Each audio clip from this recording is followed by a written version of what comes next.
Hello guys, welcome to the channel. तो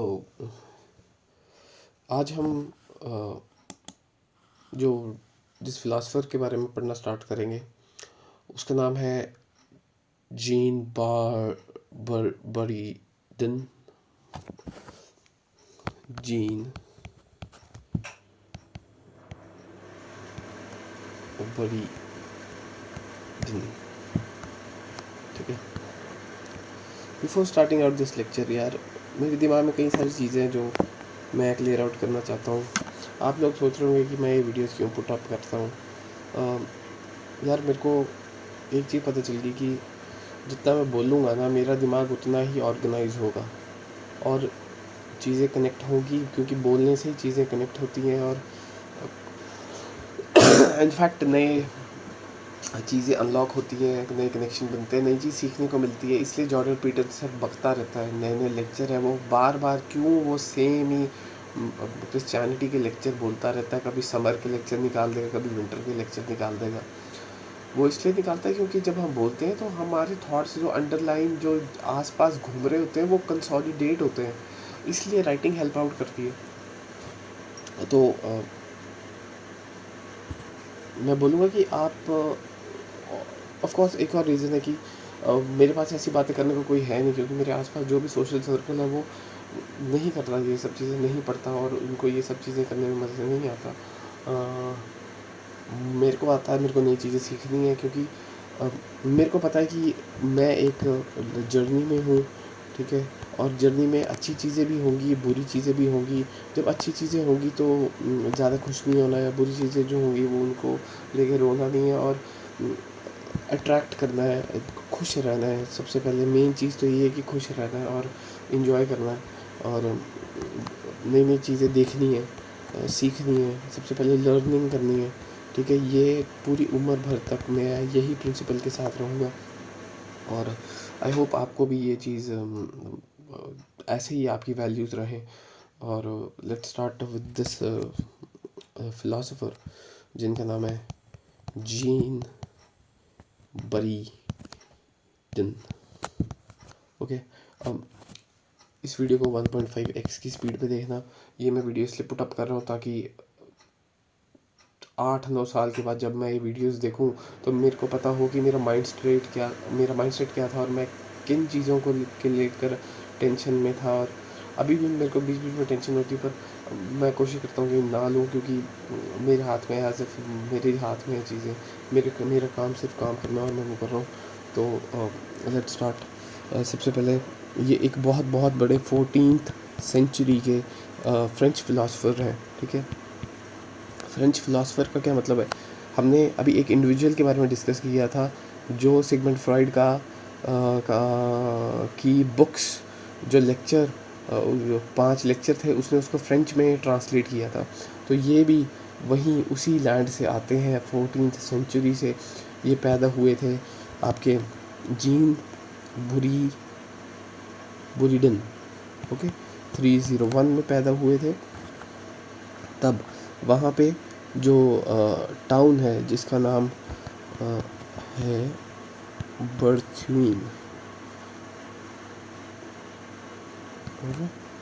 तो ये एक नॉर्दर्न फ्रांस में एक टाउन है, ओके। और अब इनके बारे में थोड़ा सा देखते हैं कि इन्होंने क्या किया। इन्होंने पढ़ाया है as a faculty in arts.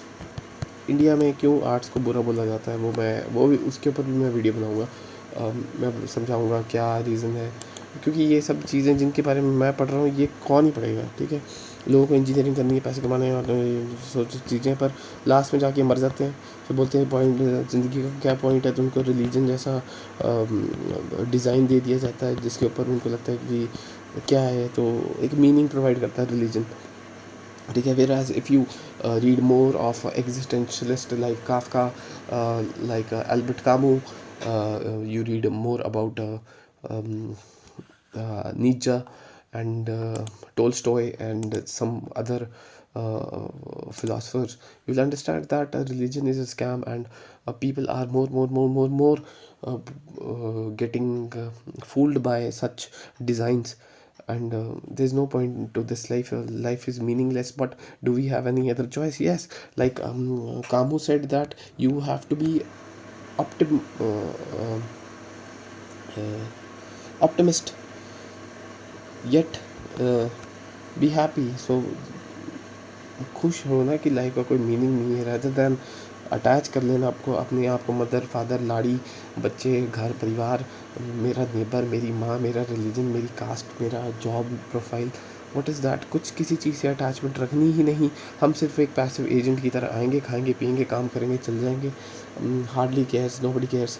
So it's better to live a life like that.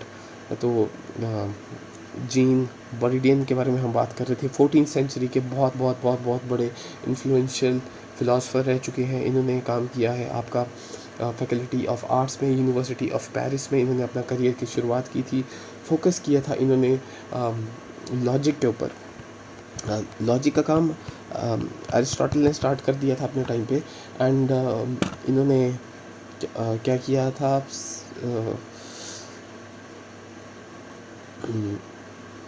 shift from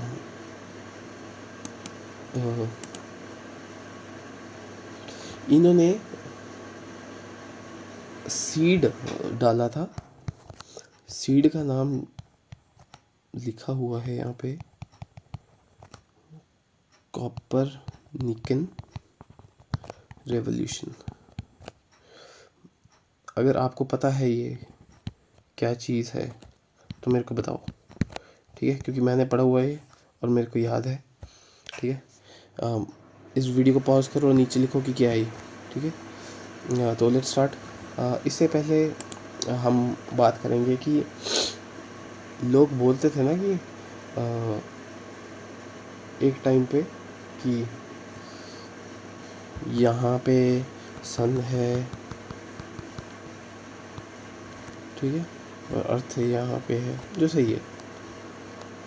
एक टाइम पे ऐसे बोलते थे कि अर्थ जो है वो सेंटर में, साला सन चक्कर काट रहा है। ठीक है, आई होप आप सबको ये याद आ रहा हो ये वाला कॉन्सेप्ट। तो इन्होंने जो है इस कॉन्सेप्ट का सीड जो था वो यूरोप में डाल दिया था। ठीक है, he developed the concept of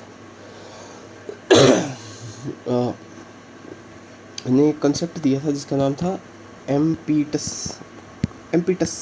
अब क्या है एम्पीटस, वी विल स्टडी दिस, क्योंकि हम हैं क्यूरियस बंदे। ठीक है, हम कोई चीज़ नहीं छोड़ेंगे। ठीक है, इन्होंने कॉन्सेप्ट दिया था जिसका नाम था एम्पीटस। तो एम्पीटस क्या है, we will go and we will study, we will look. And the theory of impetus is an secondary theory of Aristotelian dynamics put forth essential to explain projectile motion against gravity. It was introduced by John Philoponus in the 6th century and elaborated by Nur ad-Din al-Bitruz at the end of 12th century. The theory was modified by Avicenna in 14th century. In 12th century, before it was later established in Western scientific thought by Jean Bourdieu in 14th century. It is the intellectual processor to the concept of momentum. ठीक है, अब theory of impetus क्या है हम online देख लेते हैं। Let's see theory of impetus, theory of impetus, theory of impetus, theory of impetus, theory of impetus.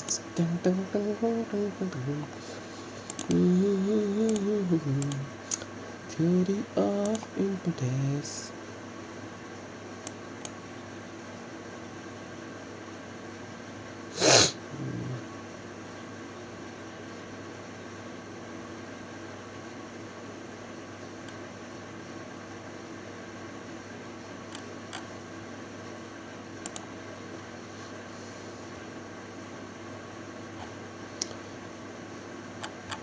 यार ये तो बहुत अजीब जैसा कॉन्सेप्ट है कि अ, हम जिस जगह पे जाते हैं,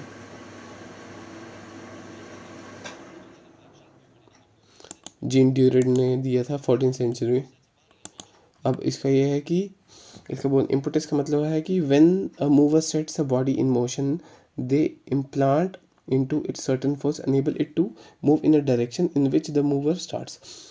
अच्छा, अगर मैं फॉर एग्जांपल मैं अभी इम्पटस के पीछे पड़ गया तो मेरी कॉग्निशन, मेरा हर एक चीज़ इम्पटस के पीछे पड़ गया। सेम अगर कोई बंदा सामने को जा रहा है तो सारी फोर्सेस स्टार्ट्स मूविंग, ठीक है, unable to move and they implant into the certain force enabling it तो for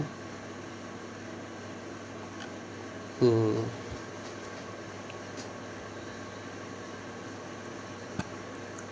चल चल चल चल पढ़ लिया हमने, ठीक है, ज़्यादा नहीं।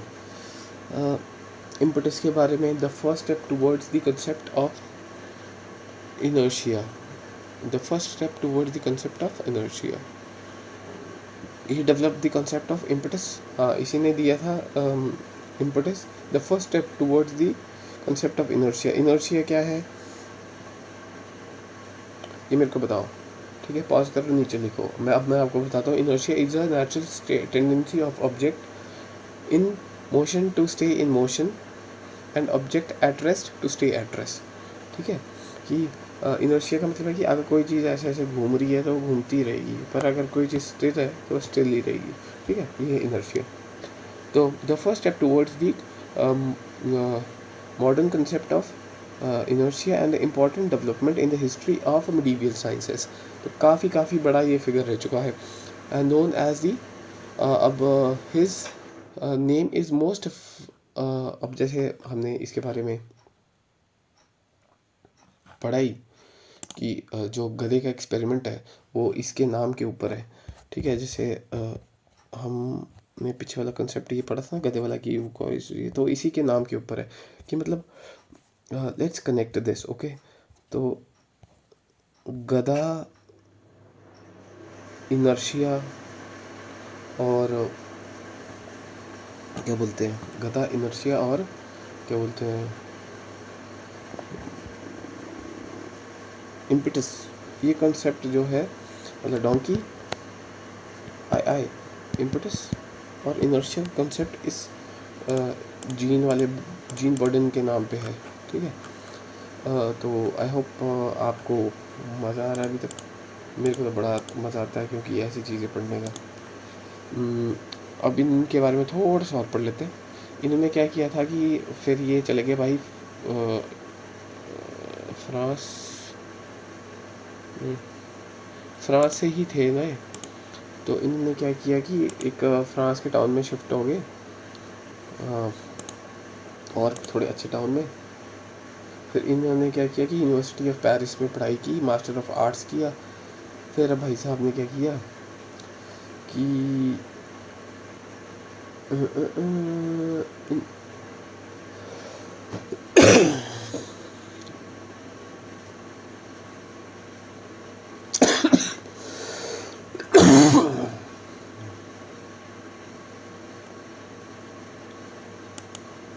इसका काम बहुत लोगों को काफ़ी पसंद आया। तो एक बंदा है जिसका नाम है